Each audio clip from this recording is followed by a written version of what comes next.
Can you see the PowerPoint?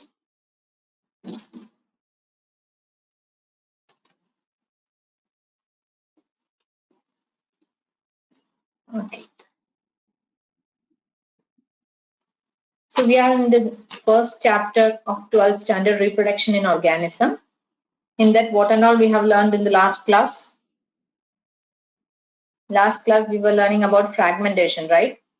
Fragmentation, and that fragmentation in different types of organisms we learned in Hydra, Spirogyra, then Planaria. Then we learned about vegetative reproduction. Then vegetative reproduction, two types we learned: natural method of vegetative reproduction and artificial. In that natural method, we have learned stem, leaves and roots. Then we learned about stem, the vegetative reproduction. In that,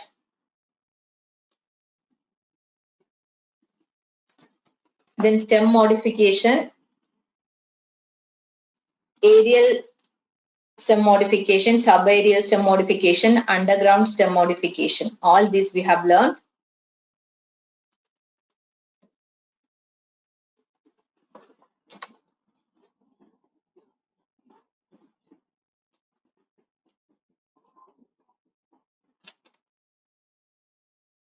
Today, we are going to learn about subaerial stem modifications, right? So, do you have any doubt in last class? Because all these are continuous portions. It will be difficult for you people to learn otherwise. Is it clear? Whatever we have learned in the last class, is it clear? Or I need to repeat any portion?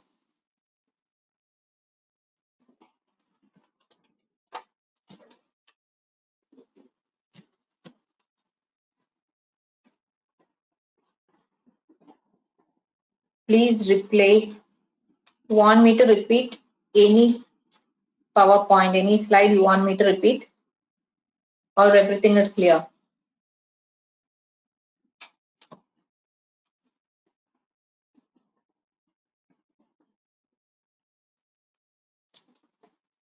Okay, anyway, I think you don't want to repeat.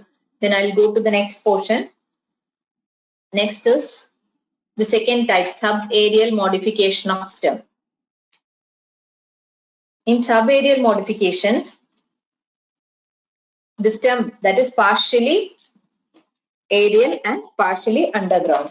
The stem will be partially aerial and partially underground. So half will be above the soil and half will be below. That's what subaerial stem modification. Partially it will be above and partially it will be underground. So what will happen at the nodes? Short aerial branches and adventitious roots will develop. So the nodes, where the nodes are present, at that nodes, short aerial branches will develop. Very short aerial branches and adventitious roots also will develop. Then if the entire branch or that entire node, it is getting detached, that can develop into a new plant because roots are present. So they can absorb water and nutrients from the soil and it can grow as a separate plant. So at the nodes,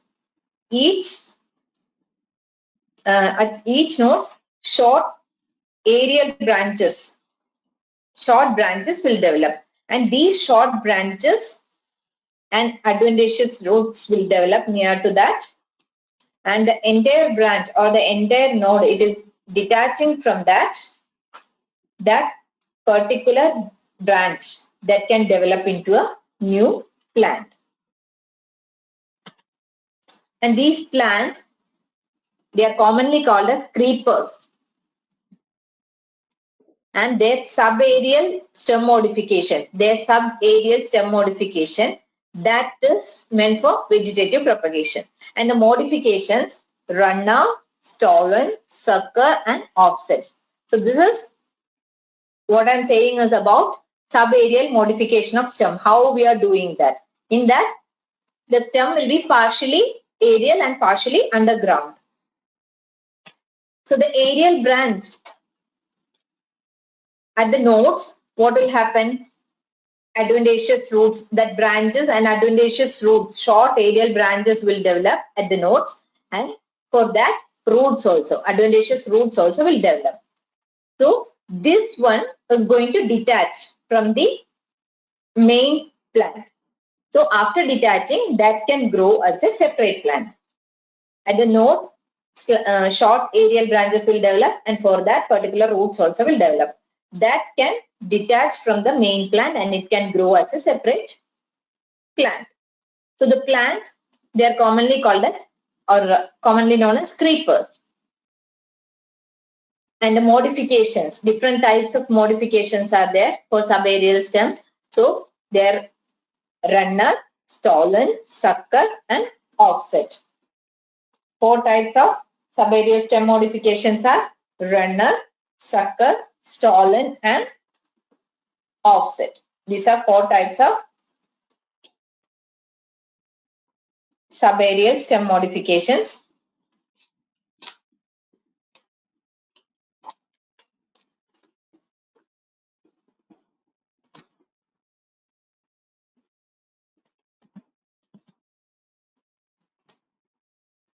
So let's go to the first one, runner. This is the first type of subaerial stem modification. In this, it's a creeping system. You can see in the picture, it's a creeping system. And it is having long internodes. You can see long internodes here. Internode means the space between 2 nodes. You can see the internodes. It is a long internode, and these can run horizontally. On soil surface, this will run horizontally. So the plants they'll be having long internodes and they will run horizontally. In horizontal way, they will move. And the nodes will be having auxiliary buds. Here you can see all nodes, it is having auxiliary buds, scale leaves, and adventitious roots also you can see here.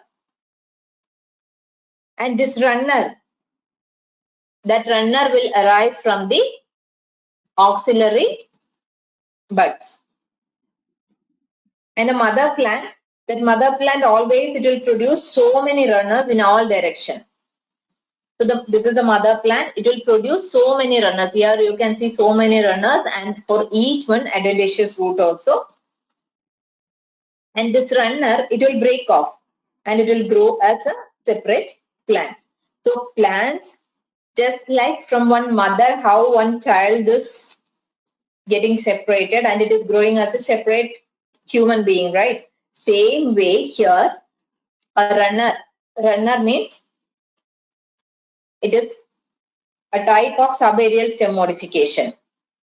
And it is a creeping system. It is growing horizontally and it is having long internodes. There is a gap between it. Long internodes means there is so much gap, right? So this run horizontally. In horizontal way, it is moving. The plant is growing in a horizontal way. And the nodes will be having auxiliary buds. We can see here in each node, it is having auxiliary bud and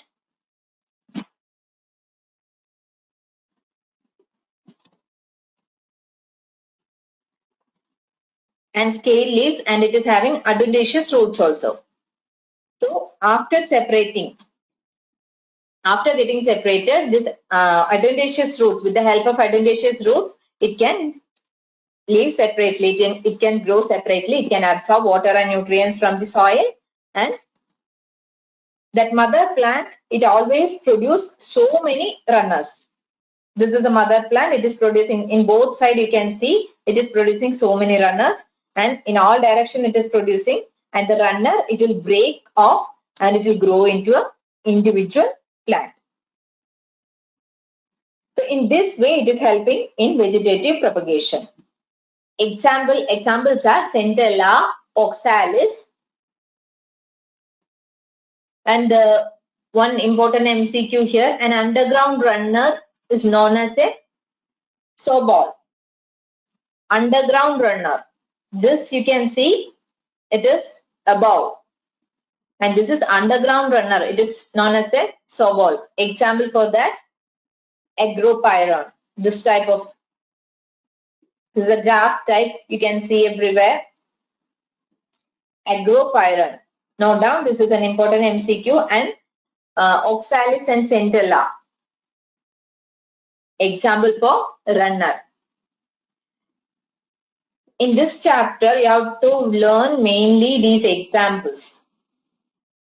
That will come for NEET exam, and this for board exam, for each type, you have to give 2 or 3 sentences, how it is growing and how it is helping in the vegetative propagation, or how the mother plant next generation is getting produced. In each category, what is the difference? That's what you want to write.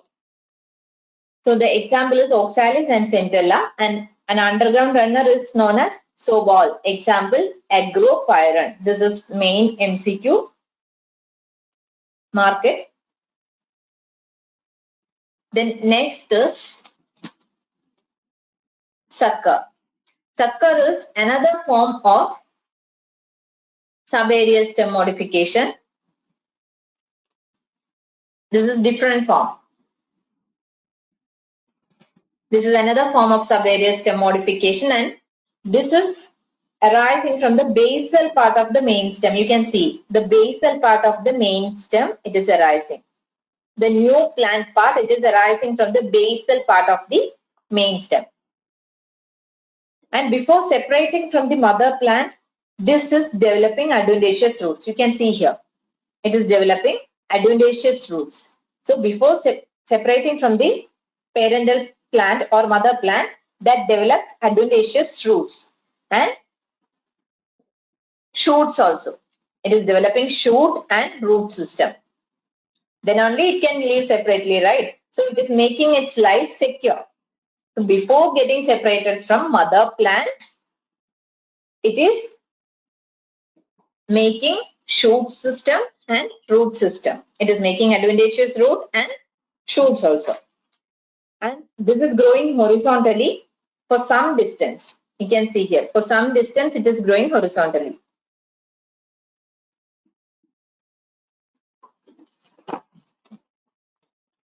Then it is coming upward, right? So what is happening? Before separating from the mother plant, it is developing shoot system and adventitious root system also. And underground, it will grow for some distance, it will grow horizontally. See, up to this, it is growing horizontally. Then it is developing the part upward. Then examples are chrysanthemum. You have seen, I think, this is common plant, common flowering plant, chrysanthemum. Then banana, then strawberry, mint, pineapple. All these are example for sucker. So what is happening? It arises from the basal part of the main stem. It is arising from the basal part of the main stem. This is the main stem, and it is arising from the basal part of this main stem. And before separating from the original plant, it develops adventitious root and leafy shoot. So before getting separated from the mother plant, it is developing roots and shoots. And then it is moving horizontally under the soil for a distance and then grows upward. See, underground, it is growing horizontally for some distance. Then it is growing upward. You can see in the first picture, first it is growing horizontally for some distance and then it is growing upward for developing a shoot system. Then the common sucker-bearing plants are chrysanthemum, musa. Musa means banana, musa. Then mint, strawberry, pineapple. These are the common sucker-bearing plants. Note down the examples.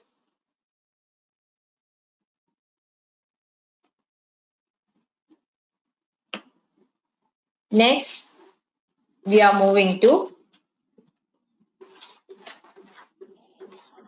next subaerial stem modification, that is stolon.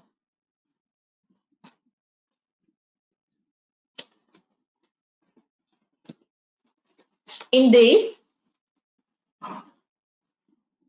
is weak lateral branch. See, the lateral branches are weak.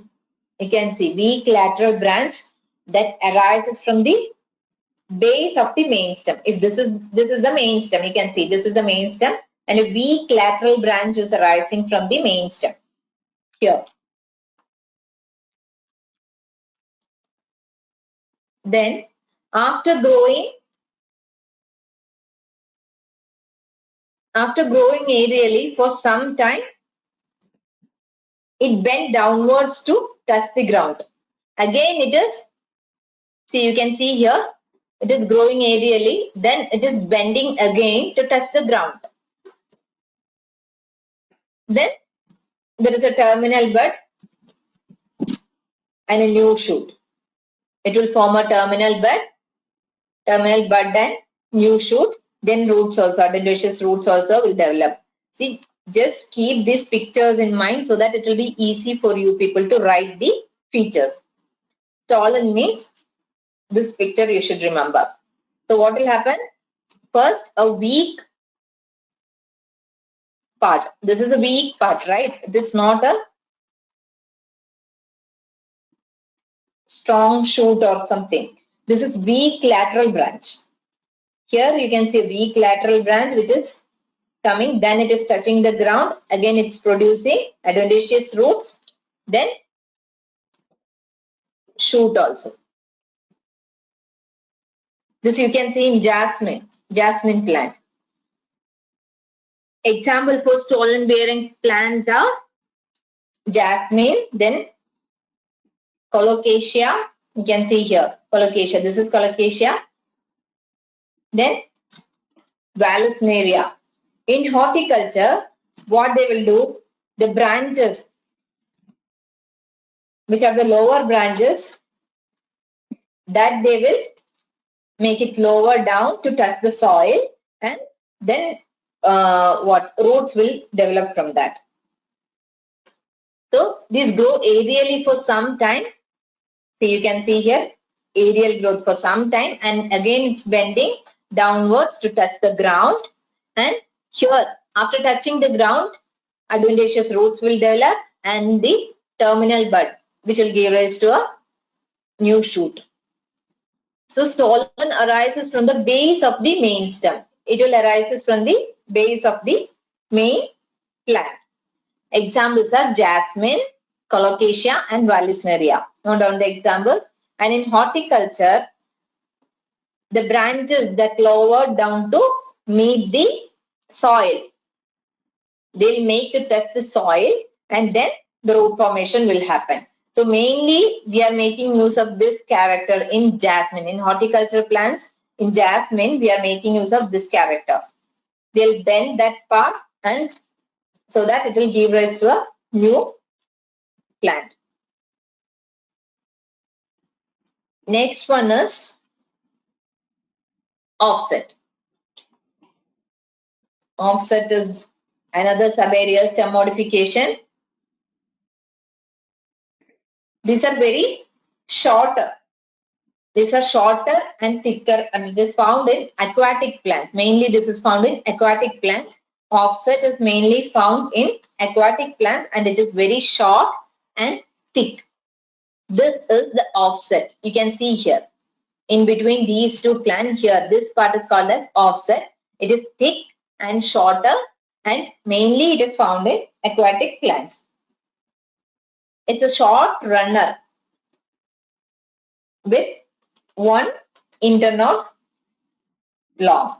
See, there is no space in between. There is only one internode. That much only the length. This is one internode. Here one node is coming, another one is here. So in between that much length only, that part, that portion is called as offset. That is thick and it is mainly for aquatic plants. This originates from leaf axis. From the axis of leaf, this is getting originated from the leaf axis. And after that, after originating, it will grow horizontally. This will originate from the axis of this leaf and then it will grow horizontally.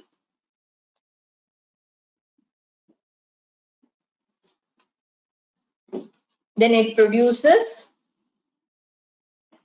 a rosette of leaves. See, it produces a rosette of leaves. You can see here rosette of leaf, and it forms adventitious roots. And after that, it will form adventitious roots. See, from this one, it is forming. The offset is formed from this one, this parental plant, and then it is moving horizontally. Then after, it will produce rosette of leaf above and adventitious roots below.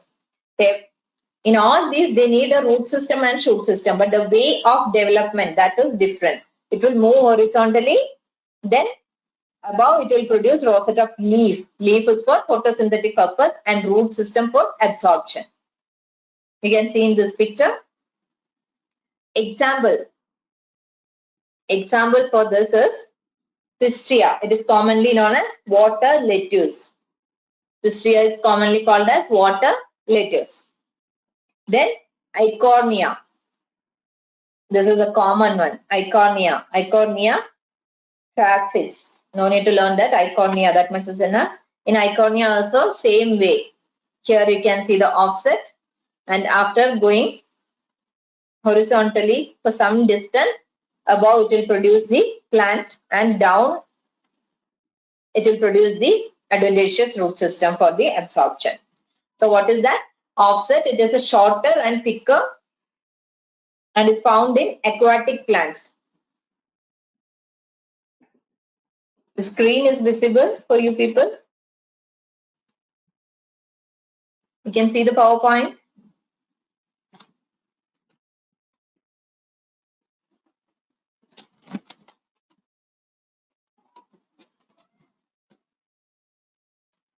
Mridula and Sagana. Can you see this PPT?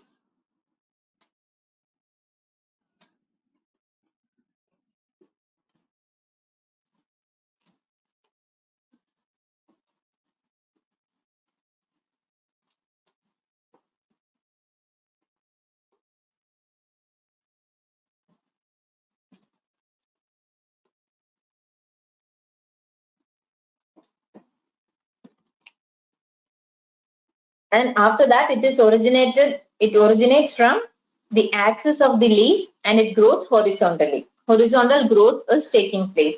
Examples are Pistia and Eichhornia. The leaves are produced above the above portion. It is leaves are produced, and below the adventitious roots also will get developed. And it is a short run now. This offset, it is not so lengthy, it is very short with one internode in length. It is having only one internode in length.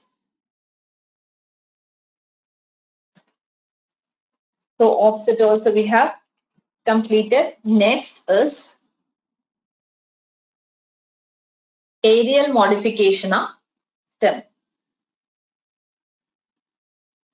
Now subaerial modification over. Next is aerial modification of stem. So in some plants, the aerial stem, vegetative buds and floral buds, they may get modified into, or they will modify to perform some special functions like climbing, protection, food synthesis, or vegetative propagation, etc. So what is happening in some kind of plants? This that aerial stem, it will get modified to produce some specialized structure, or they will get modified to perform some special function. That function like climbing, then food synthesis, vegetative propagation, then protection. For such things, stem modification will happen. And this kind of aerial stem structures which undergo modifications, they'll perform special functions.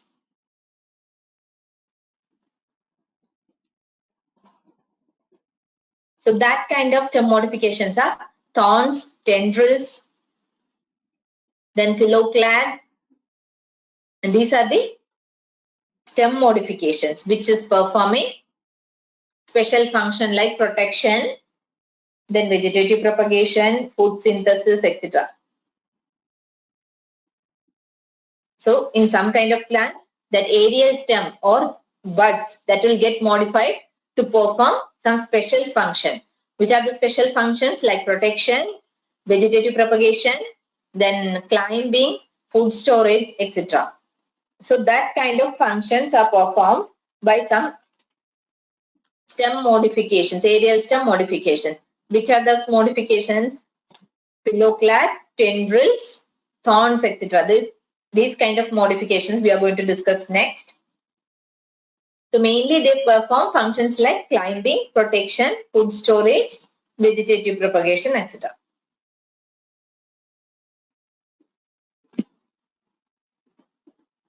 So first, let's learn about stem tendrils. Stem tendrils, you can see the picture of stem tendrils in this. So in the picture, you can see here, so many stem tendrils are there. What is a stem tendril? Do you have any idea? You have seen that, but what is that? A stem, it will get modified into a thread-like structure. You can see in the picture that stem is getting modified into a thread-like structure. You can see in this and this also. It is modifying into a thread-like structure. And on this structure, there won't be any leaves. See, can you see any leaves on this tendril, this thread-like structure? There is no leaves on this tendrils. And these tendrils are helping for climbing. In the picture itself, it's clear. These tendrils are helping for climbing purpose. You can see here also. With the help of these tendrils, that plant or that plantlet is moving upward. And these are mainly used for plant support and attachment. See, this kind of plants like cucumber and such plants, without the support, it can't grow. So that will get attached, or it is taking support of this some other plant for growth. So these are mainly used for plant support and attachment. With the help of this tendril, it is getting attached to another plant which is giving support. See here tendril, it is already attached to another plant or another supportive material. So with the help of these tendrils, it is getting support and attachment. Then tendril, usually they'll grow in a spiral form. You can see here. It is growing in a spiral way. And then this tendril stretches out and twines round.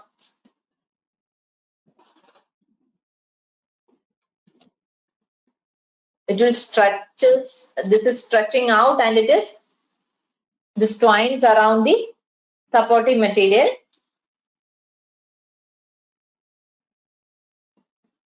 And usually from the node of a stem, the stem tendrils, it is forming. The stem tendril is, you can see here in this picture, it's very clear. The tendrils are forming from the node of a stem. From the node of a stem, these tendrils are forming.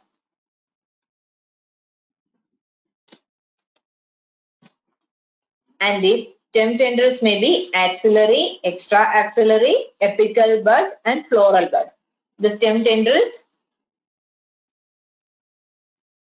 it may be axillary. In Passiflora, it is axillary. In Cucurbita you can see here in Cucurbita, it is extra-axillary. And grapevine, in grapevine, it is apical bud. And floral bud in Andigonon and Cardiospermum. And cardiospermum, what is that cardiospermum? This plant. It is called as cardiospermum. And do you know why cardiospermum plant that got the name? Cardiospermum. How that plant got the name? Do you have any idea? Cardia means heart shape. You can see sperma means seed. The seed of this plant, it is black in color and that is having a white mark on that which is in the shape of heart. So that got the name. Stem tendrils. The stem, it is getting modified into a thread-like structures. They are called as stem tendrils. That stem is modifying into a thread-like structure. You can see here. And these are helping for climbing. And this may not be having a branch. And stem tendrils are of axillary, extra-axillary, then apical bud, floral bud. Learn these examples. Axillary, example, passiflora, extra-axillary, cucurbita, apical bud, grapevine, floral bud in cardiospermum. You can see here. Okay, let's move to the next aerial stem modification. Next one is thorns. In thorns, we know the function of thorn. What is the function of thorn? They are for protection, right? Thorns are for protection. And the thorns are, they are the pointed structures. You can see thorns on bougainvillea. Bougainvillea, hope everybody knows this plant, the colorful plant. So they are mainly for protection. These thorns are mainly for protection and they are the pointed structures and very hard. They are very hard structures and pointed structures. That is nothing but the stem modification. So in some plants, the terminal bud itself will get modified into thorns. Example, Carissa. You can see the Carissa here, this one. Carissa, this is the Carissa plant. That terminal bud itself will modify as a thorn. So in the apical point itself, we can see the thorns. In that, terminal bud will get modified into thorns. So example for this is Carissa. Note down the example, important MCQ. Then these thorns, they'll help to reduce the transpiration. See, if it is a leaf, it is having a broad structure. So definitely stomata, number of stomata will be more and transpiration rate also will be more. So if it is in the form of a thorn, the area is very less. So that can prevent or that can reduce transpiration, rate of transpiration that can reduce. So one important point is then thorns are with vascular connections. These thorns, it is having vascular tissues inside that.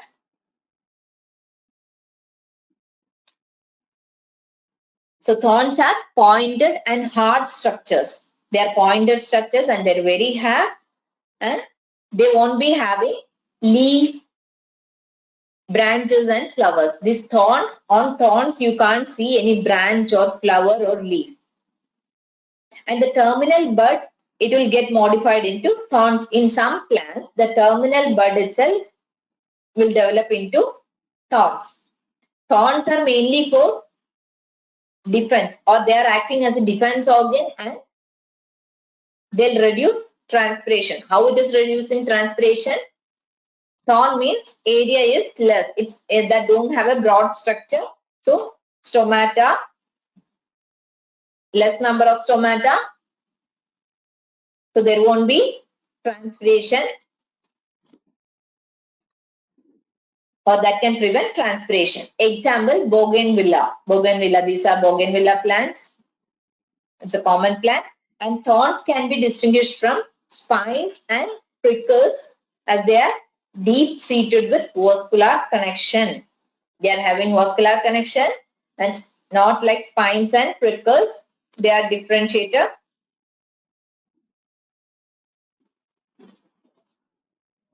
Next modification is pillowclad. What is that? These are leaf modifications. Pillowclad is leaf modification. And in this, Leaves are modified into spines or scales. You can see in the picture. Phylloclad is leaf modification. Leaves are modified into scales or spines.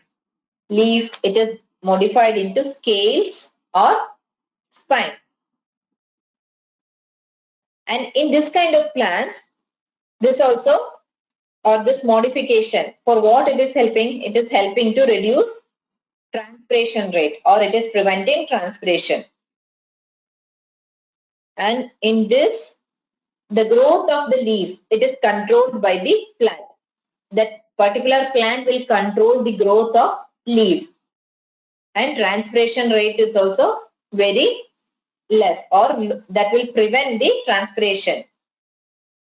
So leaves won't be present on that, isn't it? Just now I said there is no leaves. Leaves will be less. There will be less leaves in this kind of plant. So what is the role of a leaf? That will help in photosynthesis, right? What is the normal function of leaf? Leaves are helping in the photosynthesis of plants. So in these type of plants, I said there won't be leaves, or leaves, number of leaves will be very less in this kind of plant.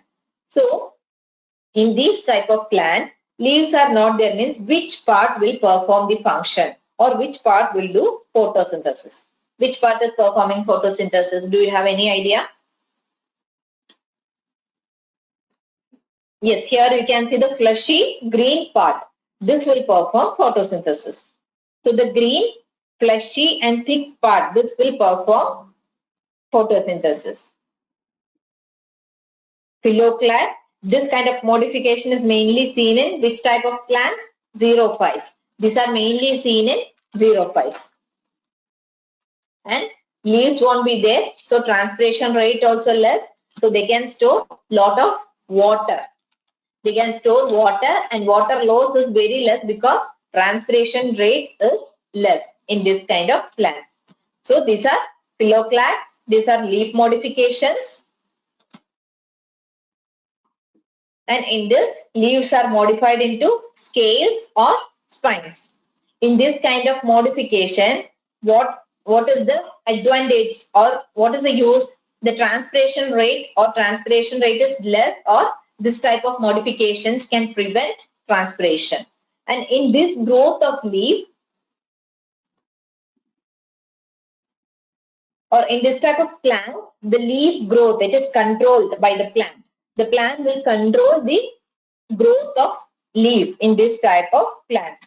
So the leaves won't be present, or it is less in number. So the function of leaf, which is photosynthesis, that is the main function of leaf, that is performed by the fleshy green part. The thick green part will perform the function of photosynthesis. And mainly this kind of modifications are seen in xerophytes. So leaves won't be there, and transpiration rate also less. So they can store lot of water. Examples are opentia, then euphorbia, then casuarina. These are the examples. Note down the examples. And phylloclad, mainly these are seen in xerophytes, and transpiration rate will be very less in this kind of plants. Next is cladode. This cladode is also a type of phylloclad. You can see this is also a type of phylloclad, and this consists of only one internode. In this also, what is there? The cladodes are, they are cylindrical, but they are not fleshy. Phylloclads are fleshy, thick and fleshy, but here the cladode is not fleshy. Only one internode is present, but this cladode, this is cylindrical, but there is no thick and fleshy part like phylloclad. In this type, leaves are modified to prickles. Leaves are modified into prickles. You can see the needle-like leaves in this. And the cladode helps in photosynthesis. Cladode is helping in photosynthesis. An example for cladode is asparagus. This is the asparagus plant. Example is asparagus. So this type of phylloclad which consists of only one internode. This is a type of phylloclad. Cladode is a type of phylloclad, but it is having only one internode. And these are cylindrical structures, but they are not fleshy and thick. And this is also helping in photosynthesis. They are also performing photosynthesis. This cladode is also helping for photosynthesis. And in this type of modification, the leaves are modified into prickles, leaves. You can see the needle-like structures. They are the prickles, or these are the leaves. They are helping in photosynthesis. Example is asparagus. Next is bulbils. This bulbils, you can see from the structure itself, these are the bulbils. From the structure itself, it's clear it's for storage purpose. These are mainly for storage purpose. This vegetative bud or floral bud that will modify into swollen structures, and they are called as bulbils. Don't get confused between bulbs and bulbils. These are not like onion bulbs and all. These are vegetative buds or floral buds that will modify into swollen structures, and they are called as bulbils. And these bulbils may separate from the parental plant, and they'll give rise to a new plant. This bulbils, they will get separated from the parental plant, and it will give rise to a separate new plant.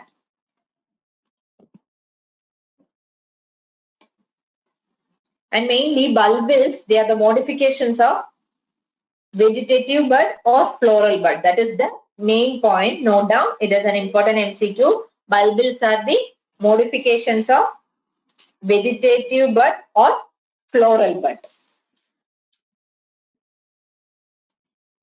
Example is Dioscorea. In this, bulbils are condensed auxiliary buds. Bulbils are condensed auxiliary buds. This is the plant Dioscorea.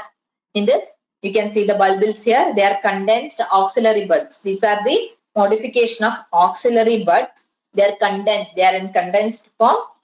And example is Dioscorea. Note down the example.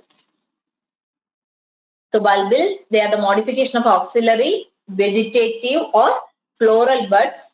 They are meant for food storage, and they'll undergo vegetative propagation to form a new plant. Example is Dioscorea, note down. And in Dioscorea, bulbils are condensed auxiliary buds. Next one is thalamus. Thalamus is nothing but a modified stem. It is a modified stem. And thalamus, that is having distinct nodes and internodes. Distinct nodes and internodes are present on thalamus. And this thalamus is supplying nutrients to flower. What is the role of thalamus? It will supply nutrients to flower. And the thalamus is the axis of flower. It is the axis of the flower, and it is having organs like calyx. You can see here, this is the thalamus, and it is bearing the organs calyx, corolla, and rhizium, gynoecium. All are present on thalamus. It is supplying nutrients to flower, and this is the axis of a flower. The thalamus is the axis of a flower. And that is having different distinct nodes and internodes. Thalamus is having distinct nodes and internodes.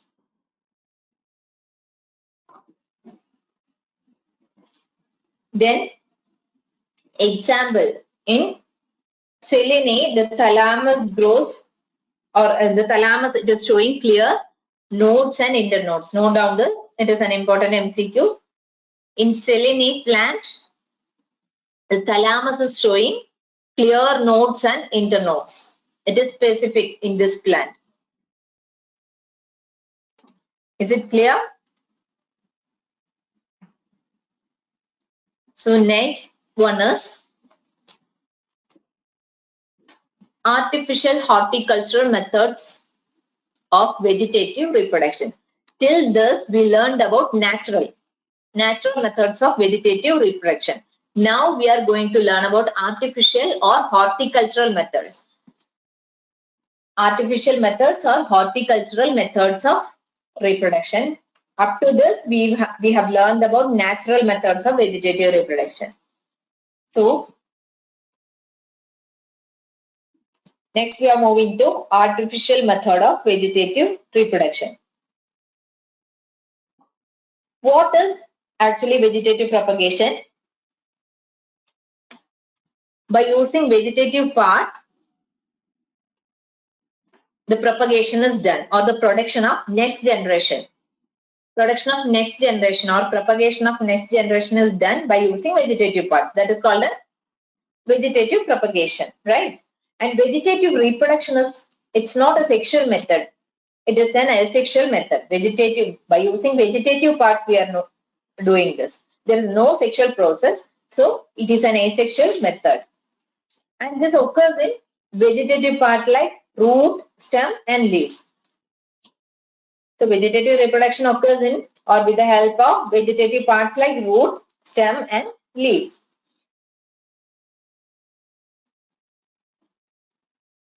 And there are several processes like fragmentation, then regeneration, etc. for different plant parts, right? The processes like fragmentation, regeneration and all there. But artificial method of vegetative reproduction, it is done by human beings. Artificial methods are involved in this. That means it is not a natural process. It is done by human beings according to the convenient process. We are doing the vegetative propagation. By using the convenient methods, we are doing the artificial method of vegetative propagation. And they will conduct these kind of vegetative reproduction where they will conduct in labs or fields. In labs or fields, they will try this in several ways and finally they will fix one method which is suitable for a particular crop. And what is the ultimate use or what is the benefit of this artificial vegetative reproduction? What is the use of artificial method? Artificial or this horticultural method or artificial method of vegetative reproduction that improves the quality of variety of plants. The quality of plants will change or that will get improved. And how they are doing that? It is done by combining different characters or features of two or more plants. Is it clear? They are selecting different types of plants and they are combining the characters and the features. They are improving the features of the particular plant. So the artificial or horticultural method of vegetative reproduction improves the quality of particular variety of plants.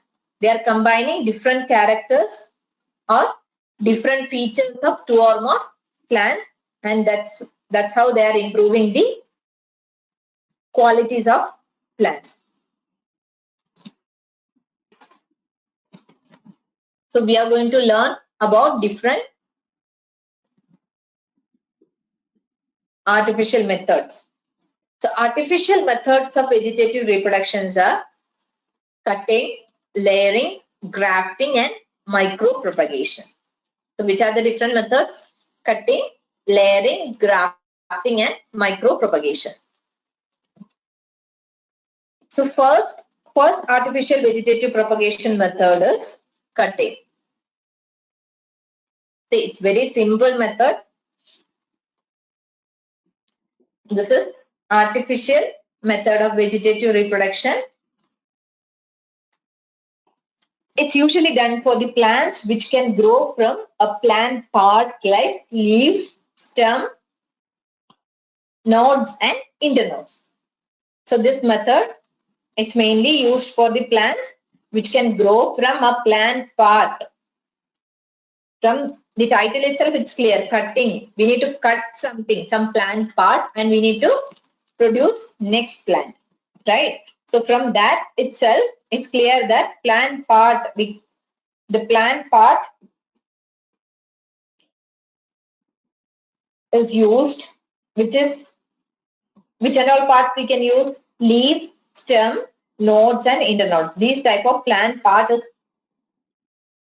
cutting, and what we are doing, we are growing it as a separate plant. This is artificial method, right?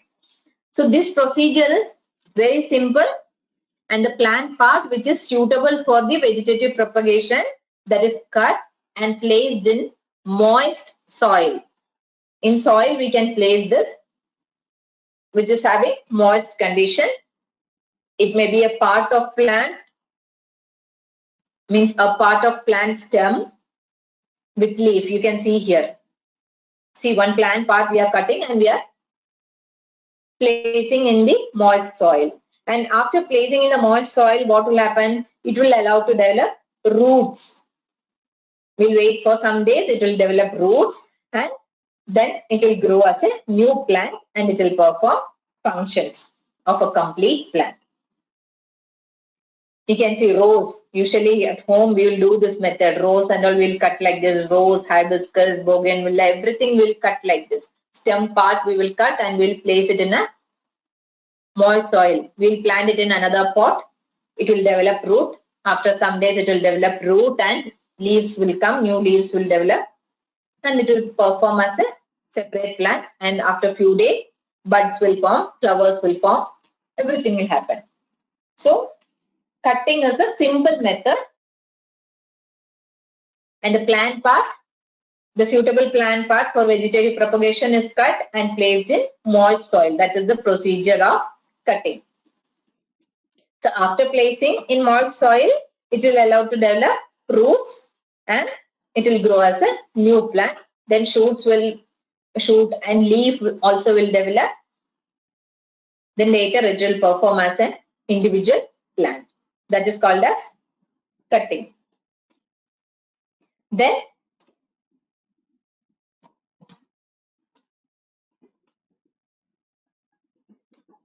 on the basis of the plant part used and relative position on a plant, this cutting, it is classified into various groups: stem cutting, leaf cutting and root cutting. So which part we are using for cutting? That is based on that there are different types of cutting. Stem cutting is there, leaf cutting is there, root cutting is also there. So in stem cutting,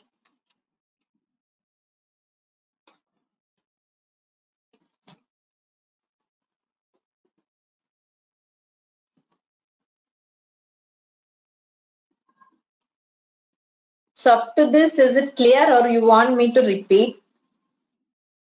Please respond. I just want to know, because I'm going a little bit fast because these topics are very simple.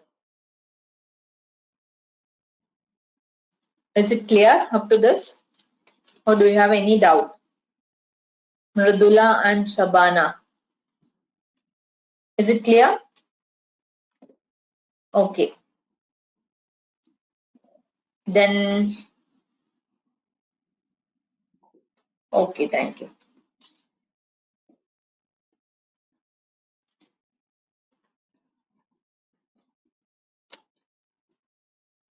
Then if I'm starting this different types of cutting, I think you can't finish. Within this time, we can't finish. So, okay, this cutting I'll repeat in the next class. Stem cutting, root cutting and leaf cutting. In next class, we will start from there. So go through these portions, whatever I'm teaching, just read at least 5 minutes every day. Just you can read very fast also, because these topics are very simple. Just learn, just by heart the examples. That is the main point. Remaining things and all, if you are getting an idea, you can write very easily for board exam. Examples you must read. Okay. Okay, then we will see in the next class. Thank you so much.